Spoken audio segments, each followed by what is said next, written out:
Hi friend, welcome to PLC. आज के इस वीडियो में हम लोग कांस्टेंट, डाटा टाइप, वेरिएबल्स इन सब के बारे में पढ़ेंगे। ठीक है, तो चलिए शुरू करते हैं। कांस्टेंट क्या होता है पहले इसे समझते हैं। तो प्रोग्रामिंग लैंग्वेज का यूज करके हम लोग प्रोग्राम बनाते हैं। ठीक है, तो प्रोग्राम कोई क्यों बनाता है? प्रोग्राम बनाकर हम लोग कोई वैल्यू देते हैं और उस वैल्यू के साथ वो प्रोसेसिंग करता है, मतलब कोई वैल्यू के साथ कुछ ऑपरेशन परफॉर्म करता है, फिर आपको आउटपुट देता है। तो आप कुछ ना कुछ तो वैल्यू देते ही होंगे। अब वो वैल्यू भले ही जैसे कि ये 12 हो गया या 100 हो गया, या कोई नाम आप देते हैं जैसे कि राम हो गया, या कुछ कैरेक्टर आप देते हैं जैसे कि ए हो गया, बी हो गया। तो ये सब क्या है? ये सब ही ना वैल्यू के तौर पे आप देते होंगे क्या? तो ये सब वैल्यू को ही हम लोग क्या बोलते हैं? कांस्टेंट। इन सब वैल्यू को ही क्या बोलते हैं? कांस्टेंट। और इसी को लिटरल्स भी बोलते हैं। कांस्टेंट बोलिए, लिटरल्स बोलिए, वैल्यू बोलिए, डाटा बोलिए, सब एक ही बात है। ठीक है, तो लिटरल्स बुक वगैरह में लिखा रहता है तो ये कंफ्यूज कर देता है कि आखिर लिटरल्स है क्या। बहुत भारी भरकम वर्ड है लिटरल्स। ठीक है, तो अब आप समझ गए होंगे किस चीज़ के बारे में बात हो रही है। तो सी प्लस प्लस लैंग्वेज में कांस्टेंट क्या है? तो ये एक अल्फ़ाबेट हो सकता है, नंबर हो सकता है, स्पेशल सिंबल हो सकता है, प्रॉपर कॉम्बिनेशन ऑफ दिस, चाहे इनका प्रॉपर कॉम्बिनेशन भी हो सकता है। इन सबको मिलाकर भी कोई आप वैल्यू बना दीजिए। जैसे एग्जांपल के तौर पे ये सब क्या है? ये सब वैल्यू है, मतलब ये सब क्या है? कांस्टेंट। ठीक है, देखिए कांस्टेंट बोलने से भी बहुत लोगों को समझ में नहीं आता है, लिटरल्स बोलने से भी समझ में नहीं आता है, लेकिन वैल्यू बोल दिया जाए, डाटा बोल दिया जाए तो तुम्हें समझ में आ जाएगा। ठीक है, चलिए, तो अब देखते हैं कि कितने टाइप के कांस्टेंट होते हैं। अभी हमने जाने अनजाने में जो भी ये डाटा को देखा, तो इन डाटा को अगर अलग अलग टाइप में बांटना चाहें तो वो कौन कौन सा टाइप में बटेगा, तो अब उसके बारे में पढ़ते हैं। ठीक है, तो देखिए कांस्टेंट को सबसे पहले दो भागों में बांटिए। Numeric constant, non numeric constant. आपको पता होगा न्यूमेरिक कांस्टेंट किसको बोलते हैं? जो नंबर हो, नंबर। ठीक है, उसको न्यूमेरिक बोलेंगे। हाँ, नंबर में हो सकता है कि अब दशमलव में हो या बिना दशमलव को हो। तो नंबर को भी दो भागों में बांट दिया गया, एक इंटीजर और दूसरा फ्लोट। तो इंटीजर कांस्टेंट का मतलब है कि ऐसा नंबर जिसमें कहीं से कोई डेसिमल वैल्यू नहीं है, मतलब पॉइंट में वो नंबर नहीं हो, लेकिन वो नंबर नेगेटिव हो सकता है। मतलब इंटीजर नंबर एक ऐसा नंबर है जिसमें कहीं से भी आपको डेसिमल वैल्यू देखने को नहीं मिलेगा, लेकिन ये पॉजिटिव या नेगेटिव हो सकता है। Clear? Float value, float constant number, numeric value ही है, नंबर है, लेकिन इसमें एकदम मस्ट है कि दशमलव में हो, मतलब कि डेसिमल वैल्यू इसमें हो। तो देखिए पॉइंट में है ना, यहाँ पे नेगेटिव भी हो सकता है, पॉजिटिव भी हो सकता है। देखिए दोनों दोनों सेक्शन में नंबर नेगेटिव या पॉजिटिव हो सकते हैं। ठीक है, अब आ जाइए, अब हम लोग देखते हैं नॉन न्यूमेरिक वाला सेक्शन में। नॉन न्यूमेरिक कांस्टेंट, इसमें भी दो प्रकार के हैं, character constant, string constant. Character किसको बोलेंगे? तो कोई एक अक्षर, आप एक अक्षर, अक्षर को ही यहाँ पे कैरेक्टर बोलते हैं। कोई सिंगल कैरेक्टर अगर आप लिखते हैं और उसे डबल कोट के अंदर लिखते हैं, डबल कोट नहीं, सॉरी, सिंगल कोट के अंदर लिखते हैं, जैसे कि ए, और सिंगल कोट के अंदर आपने लिख दिया, तो ये सिंगल कोट के अंदर लिखते हैं, तो ये सिंगल कोट ही बताता है कंप्यूटर को कि ये कैरेक्टर कांस्टेंट है। देखिए कैरेक्टर कांस्टेंट और स्ट्रिंग कांस्टेंट को थोड़ा सा रिस्पेक्ट के साथ लिखा जाता है, समझे? जैसे कि यहाँ पे लिखा हुआ एम, अगर केवल एम लिख दीजिएगा तो कंप्यूटर नहीं समझेगा कि ये कैरेक्टर है, लेकिन इसको अगर सिंगल कोट के साथ लिख दिए तो समझेगा कि हाँ ये कैरेक्टर है। ठीक उसी तरह से स्ट्रिंग कांस्टेंट जब आपको लिखना होगा तो डबल कोट के अंदर लिखना होगा। स्ट्रिंग कांस्टेंट जैसे कि किसी का नाम स्ट्रिंग होता है, आप बोल सकते हैं group of character he string, group of character he string constant होता है।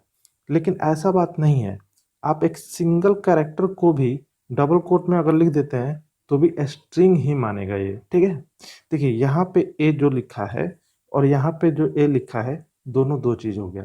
यहाँ सिंगल कोट के अंदर है तो ये कैरेक्टर कांस्टेंट, यहाँ डबल कोट के अंदर है तो ये स्ट्रिंग कांस्टेंट। इस तरह से एग्जाम में ऑप्शन देके कंफ्यूज कर सकता है आपको। तो यहाँ पे कॉन्सेप्ट क्लियर होगा तभी जाके क्वेश्चन सही से बना पाइएगा। ठीक है, देखिए यहाँ पे न्यूमेरिक वैल्यू भी हो सकता है, जैसे कि 1 2 3 4, और इसे आप डबल कोट के अंदर लिख दीजिएगा, तो ये भी क्या हो गया, डबल कोट में जैसे गया तो ये भी क्या हो गया, स्ट्रिंग कांस्टेंट। ठीक है, चलिए थोड़ा सा हम इस चीज को क्लियर कर देते हैं। जैसे कि यहाँ पे हमने लिखा 523, तो ये 523 अभी इंटीजर कांस्टेंट है, लेकिन इसको डबल कोट के अगर हम अंदर लिख दिए तो ये हो गया स्ट्रिंग कांस्टेंट। अब इसके साथ आप अरिथमेटिक ऑपरेशन परफॉर्म नहीं कर सकते हैं। स्ट्रिंग कांस्टेंट के साथ अरिथमेटिक ऑपरेशन परफॉर्म नहीं होता है, जैसे कि जोड़ घटाव गुणा भागा आप नहीं कर सकते हैं। ठीक है, चलिए तो उसी तरह से आप कोई फ्लोट में वैल्यू लिख दीजिए, जैसे कि 5.08, इसे डबल कोट में अगर डाल दीजिएगा तो ये क्या बन जाएगा, स्ट्रिंग कांस्टेंट। तो फिर इसके साथ अरिथमेटिक ऑपरेशन आप परफॉर्म नहीं कर सकते हैं। तो इस तरह से थोड़ा सा क्लियर करके कांस्टेंट का कंसेप्ट एकदम क्लियर करके चलिए। ठीक है, तो फिर आप बोलिएगा कि 523 को अगर सिंगल कोट में हम दे दे तो ये कैरेक्टर कांस्टेंट हो गया, नहीं ये नहीं होगा, क्योंकि एक अक्षर रहना चाहिए, एक, यहाँ तो 3 है, आप केवल 5 लिख दीजिए, इसको सिंगल कोट में डाल दीजिए, हाँ तो ये कैरेक्टर कांस्टेंट कहलाएगा। अब इसके साथ आप अरिथमेटिक ऑपरेशन परफॉर्म नहीं कर सकते हैं, ये कैरेक्टर बन गया, ये क्या बन गया, कैरेक्टर कांस्टेंट। देख रहे हैं नेचर कैसे चेंज हो जा रहा है इन लोगों का। ठीक है, तो ये थोड़ा सा इसका कंसेप्ट थोड़ा सा क्लियर करके चलिए। चलिए कांस्टेंट हो गया खत्म, अब चलते हैं वेरिएबल पे। देखिए वेरिएबल क्या है, आप लोग को तो वैसे पता होगा, फिर भी बता देते हैं। वेरिएबल कुछ नहीं होता है, जस्ट लाइक एक कंटेनर होता है। कंटेनर जैसे कि घर में हम लोग का डब्बा उब्बा होता है ना, जिसमें हम लोग सामान रखते हैं, आज ये सामान रखे हैं कल दूसरा सामान रख देंगे, तो डब्बा डब्बा में का वैल्यू हमेशा बदलते रहता है। तो उसी तरह से वेरिएबल क्या है, जस्ट लाइक कंटेनर है। ठीक है, इसमें वैल्यू हमेशा चेंज होते रहता है, पूरे प्रोग्रामिंग के दौरान वैल्यू बदल सकता है, इसीलिए तो इसका नाम हो गया वेरिएबल। वैल्यू वैरी करते रहता है। ठीक है, ठीक है, चलिए ये रैम में हीप मेमोरी में इसको जगह मिलता है वेरिएबल को। वेरिएबल टेम्पोररी स्टोर करता है कांस्टेंट को। ठीक है, अभी कोई और कांस्टेंट को स्टोर किया है, कल मतलब उसी प्रोग्रामिंग में आगे जाकर हो सकता है कोई और कांस्टेंट को ये स्टोर कर ले, इसी के लिए इसको वेरिएबल बुलाया जाता है। अब वेरिएबल बनता कैसे, वेरिएबल बनाने का जो क्रम होता है उसको हम लोग बोलते हैं वेरिएबल डिक्लेरेशन।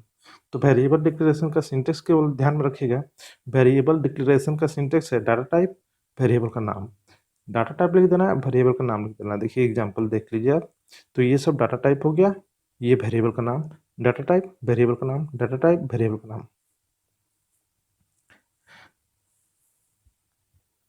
अभी हम लोग जो ऊपर कांस्टेंट का कुछ टाइप पढ़े हैं, तो उसी में से जो इंटीजर कांस्टेंट है उसको स्टोर करने के लिए यहाँ पे एक वेरिएबल बनाया गया जो रोल है। जो फ्लोट कांस्टेंट है उसको स्टोर करने के लिए एक वेरिएबल बनाया जो मार्क्स है।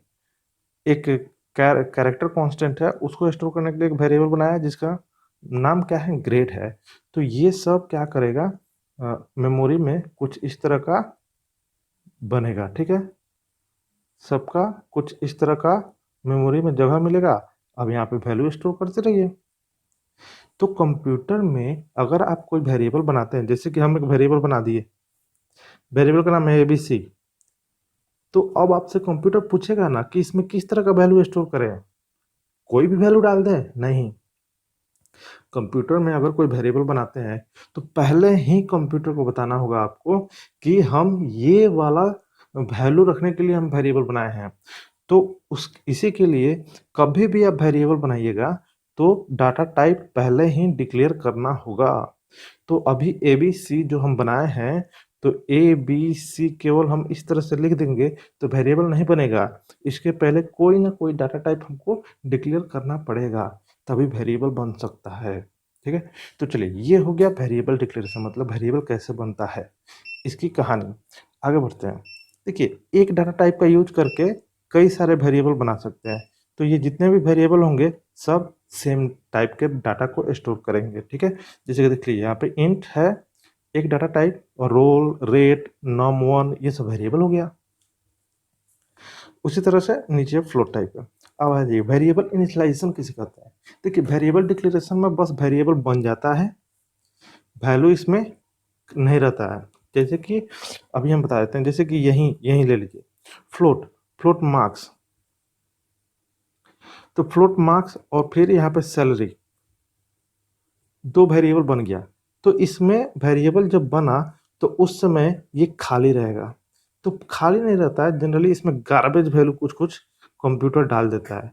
तो इसी गार्बेज वैल्यू से बचने के लिए आप वेरिएबल बनाते टाइम अगर चाहते हैं कोई वैल्यू हम डाल ही दें, तो उस चीज़ को बोलते हैं वेरिएबल इनिशियलाइजेशन।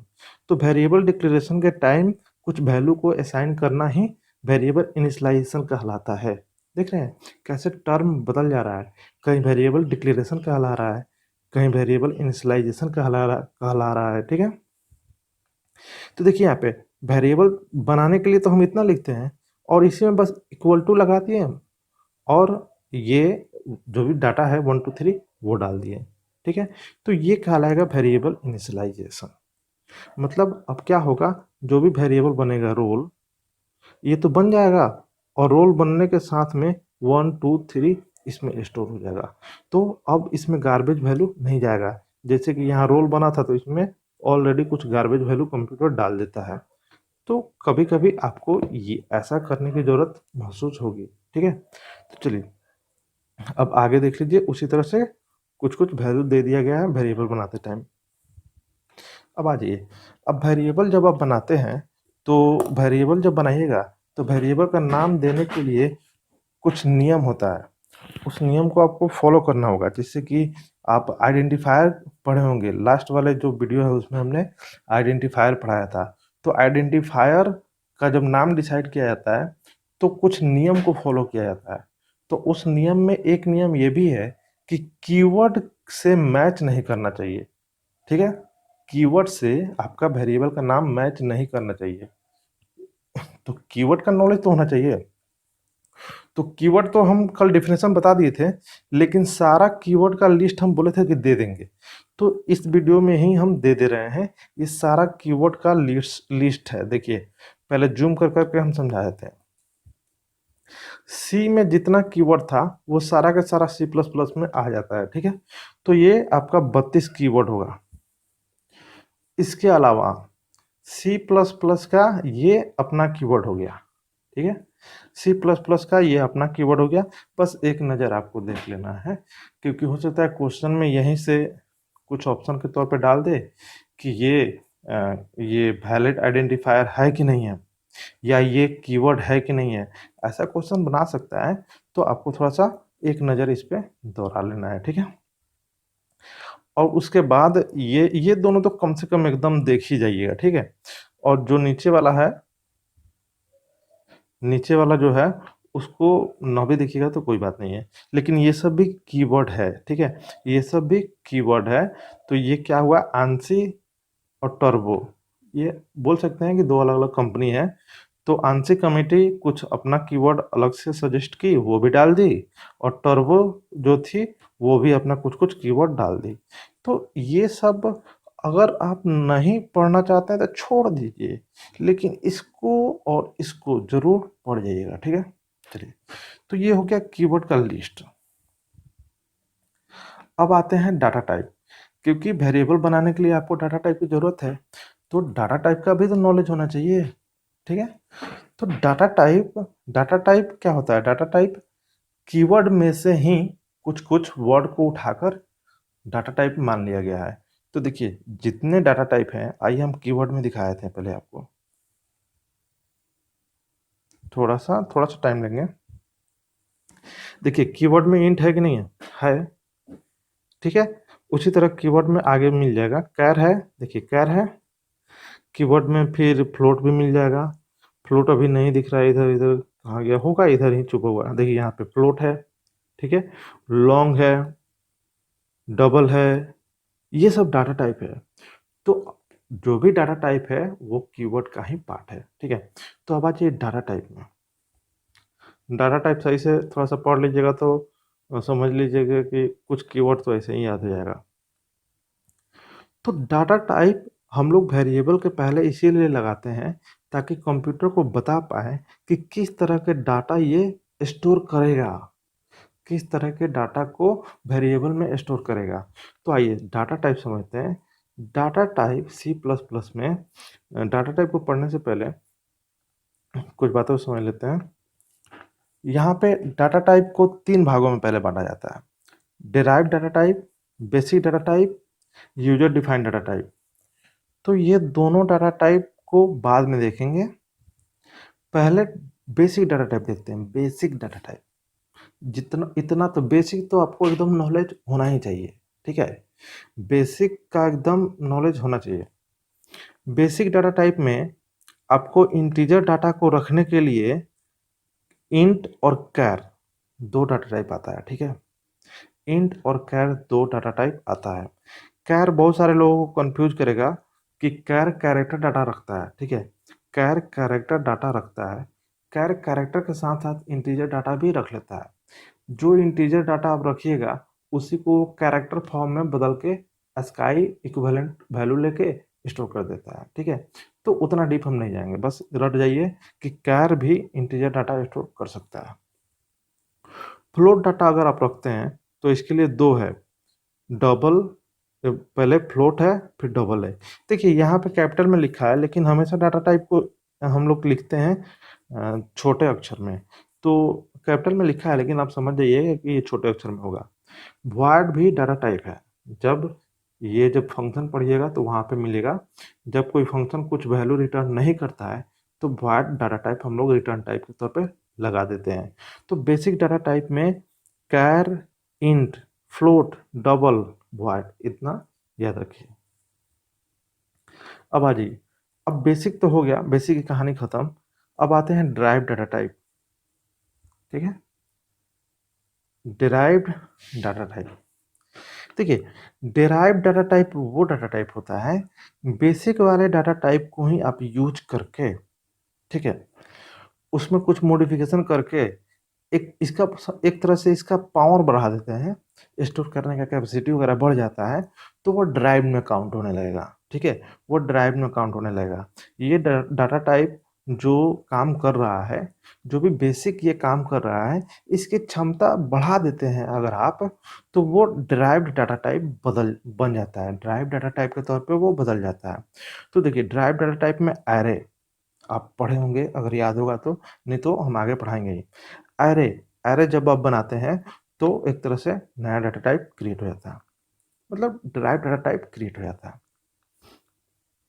पॉइंटर, पॉइंटर जब आप बनाते हैं तो देखते हैं पॉइंटर जो भी वेरिएबल होता है वो एड्रेस स्टोर करना शुरू कर देता है, तो थोड़ा सा क्षमता उसका बढ़ जाता है। रेफरेंस वेरिएबल, पॉइंटर के तौर पे ही रेफरेंस भी होता है। फंक्शन जो आप बनाते हैं तो कुछ ग्रुप ऑफ कोड को आप एक नाम दे देते हैं, अब उस नाम को आप रीयूज करते रहते हैं, आपका काम होते रहता है। तो ये सब ड्राइव में जाएगा, बस आप रट जाइए। अगर उतना समझ में नहीं आ रहा है तो बस रट जाइए, ठीक है। क्योंकि इन सबको आगे फिर डिटेल में पढ़ना है, तो वहाँ पे अगर यहाँ समझ में नहीं आ रहा है तो वहाँ जरूर समझ में आ जाएगा, ठीक है। अब आ जाइए यूजर डिफाइंड डाटा टाइप, ऐसा डाटा टाइप जो यूजर खुद बना ले, यूजर खुद से डिजाइन कर ले, तो उसको यूजर डिफाइंड डाटा टाइप बोलते हैं।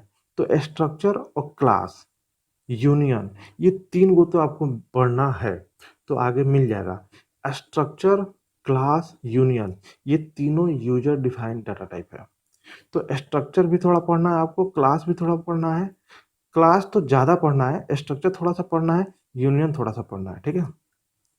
और टाइप डेफ, इनुमरेशन, ये सब भी यूजर डिफाइंड डाटा टाइप है, ठीक है। तो टाइप डेफ भी सिलेबस में है, तो ये भी थोड़ा सा हम बता देंगे आपको। तो ये हो गया डाटा टाइप की कहानी। तो डाटा टाइप का एक समझिए कि चार्ट है ये, ठीक है। तो यहाँ तो बस हम एक तरह से क्लासीफाई कर दिए इसको। अब आइए डाटा टाइप, कौन सा डाटा टाइप कितना साइज ऑक्युपाई करता है मेमोरी में, थोड़ा सा इस चीज़ को हम लोग जान लें। तो यहाँ बेसिक डाटा टाइप का ही चर्चा होगा बस। अब यहाँ पे हम आते हैं, थोड़ा सा जूम करते हैं। यहाँ दुनिया भर का डाटा टाइप आपको दिख रहा है, तो घबराने वाली बात नहीं है। देखिए इसको हम तोड़ के समझा देते हैं आपको, ठीक है, ताकि आपको समझ में आ जाएगा। पूरा डाटा टाइप से आपको मतलब नहीं है, इक्का दुक्का डाटा टाइप से ही आपको मतलब है। जैसे कि कैर डाटा टाइप, जूम कर देते हैं। कैर डाटा टाइप, कैर डाटा टाइप 1 बाइट स्पेस लेता है मेमोरी में। देखिए बाइट लिखा हुआ है, ठीक है, 1 बाइट स्पेस लेता है मेमोरी में, ठीक है। और इसका रेंज -128 से 127 पॉजिटिव वैल्यू तक ये स्टोर करता है।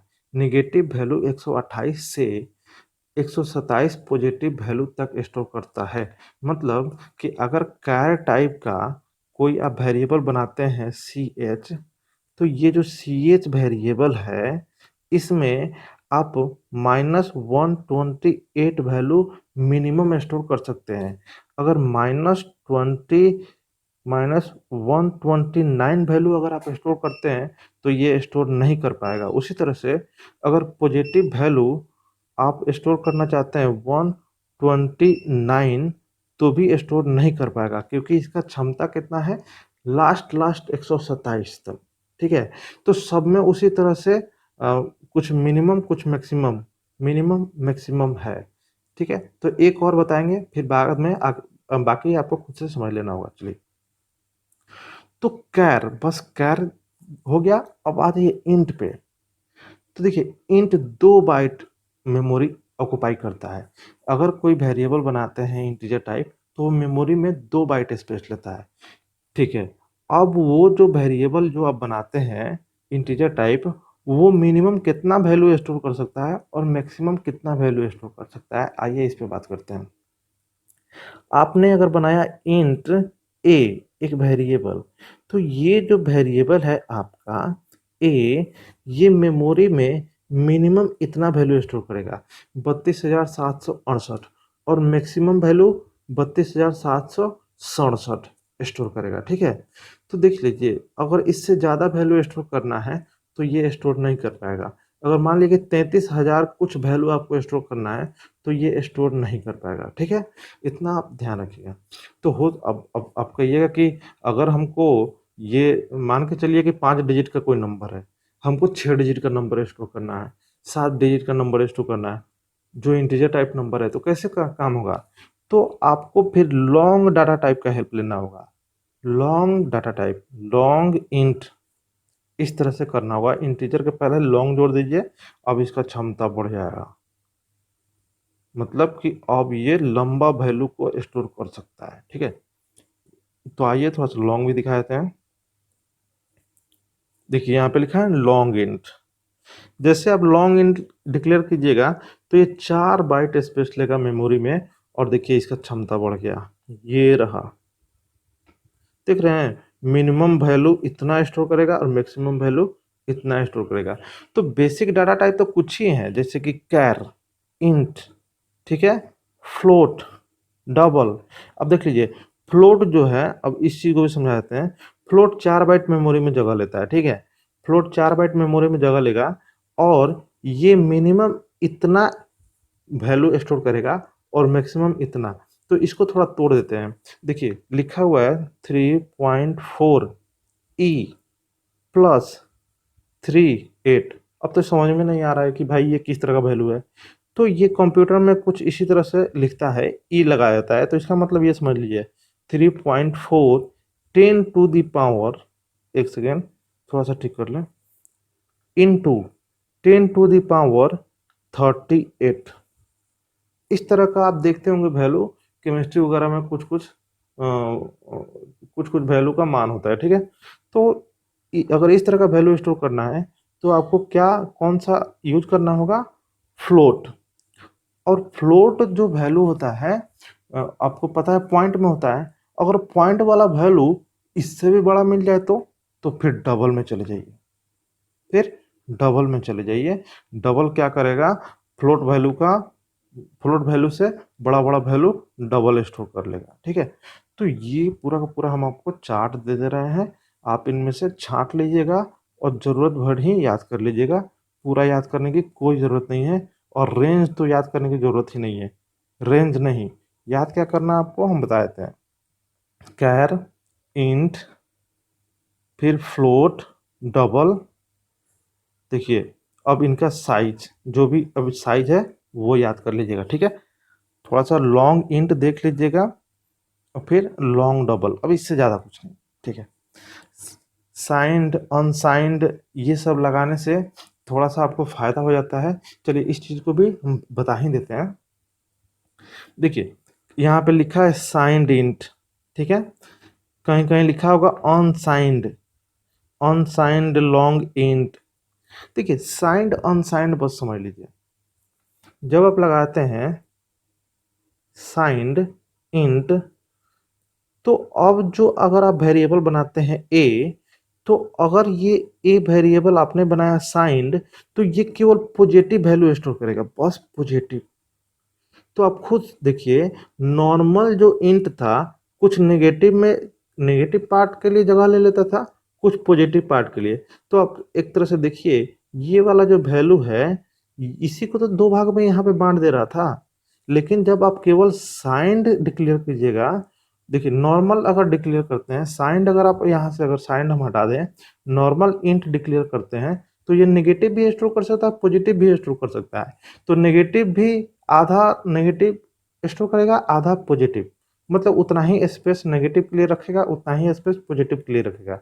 लेकिन जब आप साइंड डिक्लेयर कर देते हैं, साइंड, सॉरी साइंड नहीं, अनसाइंड, अनसाइंड, साइंड नो भी डिक्लेयर कीजिएगा तो बाय डिफॉल्ट साइंड ही रहता है। अगर आप अनसाइंड, अनसाइंड डिक्लेयर कर देते हैं, तो ये केवल पॉजिटिव वैल्यू स्टोर करेगा। तो क्षमता बढ़ गया, 2 बाइट में ही अब ये क्या कर रहा है, 65,535 मैक्सिमम डाटा स्टोर कर लेगा। लेकिन ध्यान रखिएगा, अनसाइंड जब डिक्लेयर कीजिएगा तो फिर ये निगेटिव स्टोर नहीं कर पाएगा। यही इसके पीछे का फंडा है। चलिए इस वीडियो को यहीं खत्म करते हैं, काफी लंबा वीडियो हो रहा है। मिलते हैं नेक्स्ट वीडियो में, तब तक के लिए थैंक यू।